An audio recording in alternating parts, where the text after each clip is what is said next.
को मेरा नमस्कार और मैं जितेंद्र नामदेव। जैसा कि आज बूथ क्रमांक 237 में डॉक्टर रमन सिंह अपने परिवार के साथ आकर मतदान करेंगे और हम अब नवीन हाई स्कूल में खड़े हैं जहां से डॉक्टर रमन सिंह ने शिक्षा ग्रहण किया था। इसके जस्ट सामने में गर्ल्स हाई स्कूल है जहां उनके द्वारा मतदान किया जाना है। जैसा कि अभिषेक सिंह सुबह 8 बजे आकर मतदान करके चले गए हैं। अब कुछ ही क्षणों बाद डॉक्टर रमन सिंह भी मतदान करने के लिए आ रहे हैं, जिसकी सीधा लाइव रिपोर्ट लेकर हम आप तक के पहुंचेंगे। आप बने रहे हमारे साथ।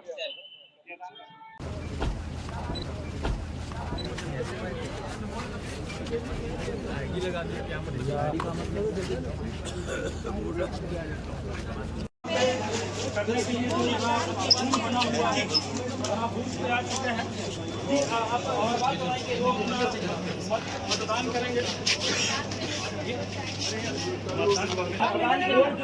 अखबार बोल नहीं रहा है विधानसभा जो इसमें क्या हिंदुत्व का मुद्दा हुआ काम से मतदान के लिए छत्तीसगढ़ के विकास के लिए, भूपेश बघेल के भ्रष्टाचार को मिटाने के लिए और झूठे वादे करके सरकार में काबिज होने के लिए जन घोषणा पत्र के वादे अधूरे हैं। इन सारे मुद्दों को लेकर जनता में भीषण आक्रोश है और पूरे छत्तीसगढ़ में, और खासतौर से 20 सीटों में 12 और 8 20 सीटों में जो आज प्रथम चरण में मतदान हो रहे हैं, इसमें भारतीय जनता पार्टी कम से कम 14 सीटों में जीत रही है। सर, कवर्धा के क्या मुद्दे हैं? कवर्धा के मुद्दे अलग है विकास के अलावा। कवर्धा के इशू अलग रहते ही हैं और कवर्धा में स्थानीय मुद्दों पे काफी जोर रहा है। स्थानीय लोगों की नाराजगी रही है। तुष्टीकरण की राजनीति को लेकर यहाँ पे काफी आक्रोश रहा है। झंडे को कुचलने के मुद्दे को लेकर भी काफी नाराजगी रही है। लोकल इशू अलग अलग यहाँ पे काफी है। कांग्रेस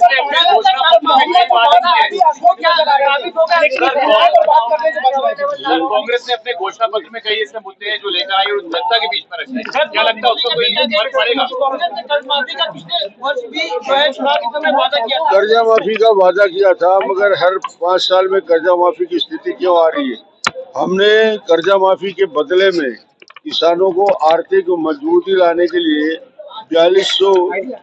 4,500 करोड़ का 2 साल का बोनस दिया है। उससे किसान की स्थिति मजबूत होगी। इसके लिए हमने कार्य योजना बनाई।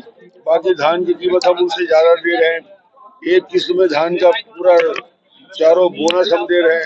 2 साल का बकाया हम दे रहे हैं। बारदाना की व्यवस्था हम कर रहे हैं। गैस सिलेंडर में 500 रुपये दे रहे हैं। 12,000 हमारी बहनों को जो शादीशुदा है उनको 12,000 रुपया वार्षिक दे रहे हैं। मजदूरों के लिए 10,000 रुपया का सालाना पैसा देने का योजना है। और डेवलपमेंट हमारी प्राथमिकता है। ट्रैवल क्षेत्र में हमने बड़ी घोषणा की है। खास तौर से तेंदुपत्ता तोड़ने के लिए बोनस की व्यवस्था, तेंदुपत्ता तोड़ने वालों के लिए बेहतर व्यवस्था करने का। प्रधानमंत्री ने सूरजपुर में महादेव सट्टा ऐप का फिर जिक्र किया है और ये कहा है यहाँ के गरीब बच्चों को उसमें ढकेला गया है।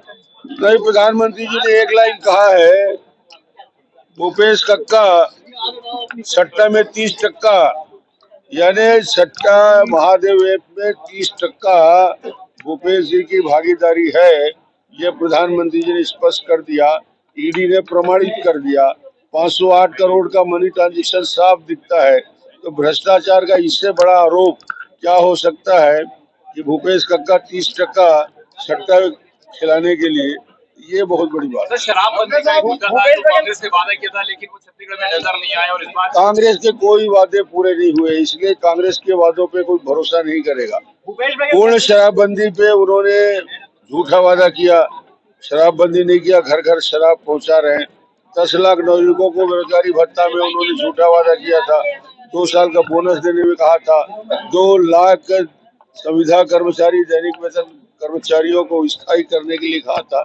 इन सारे मुद्दों पे उन्होंने बड़ी बड़ी बात कही थी, मगर उनका क्रियान्वयन नहीं हो पाया। सर, बीजेपी कितनी सीटें लेकर आएगी इस बार चुनाव में? आपकी भी सांठगांठ का आरोप लगाया जा रहा है। मुख्यमंत्री ने आज बयान में कहा है कि ये बताइए कि विज्ञप्ति ईडी जारी करती है, वीडियो बीजेपी जारी करती है, तो ये तो डॉक्टर रमन सिंह की सांठगांठ है। अरे भाई, पैसा वो खा रहा है, पैसा उसके ट्रांजेक्शन में खाते में जा रहा है। उसके कर्मचारी उसमें लिप्त दिख रहे हैं पूरे के पूरे।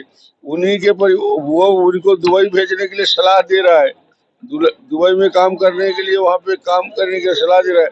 भिलाई का गन्ना बेचने वाला 200 करोड़ की शादी कर रहा है, ये भूपेश बघेल की मेहरबानी नहीं है तो और किसका है? चुनाव में पैसा भेजा था 508 करोड़ भूपेश जी के लिए, डॉक्टर रमन के लिए 2 रुपये नहीं भेजता भाई। बीजेपी में पूर्ण बहुमत के साथ भारतीय जनता पार्टी की सरकार बनने जा रही है, कितनी सीटों के साथ ये तो बता दीजिए सर, कितनी सीटें? पूर्ण बहुमत के साथ। सर मोहम्मद अकबर काफी आश्वस्त नजर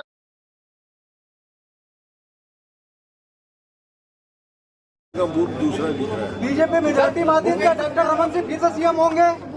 डॉक्टर रमन सीएम बनेंगे नहीं बनेंगे पार्टी तय करेगी, विधायक दल तय करेगा। आज कोई तय नहीं है, हम सामूहिक नेतृत्व में चुनाव लड़ेंगे। डॉक्टर साहब बहुत थैंक यू सर, धन्यवाद। बहुत शुक्रिया सर।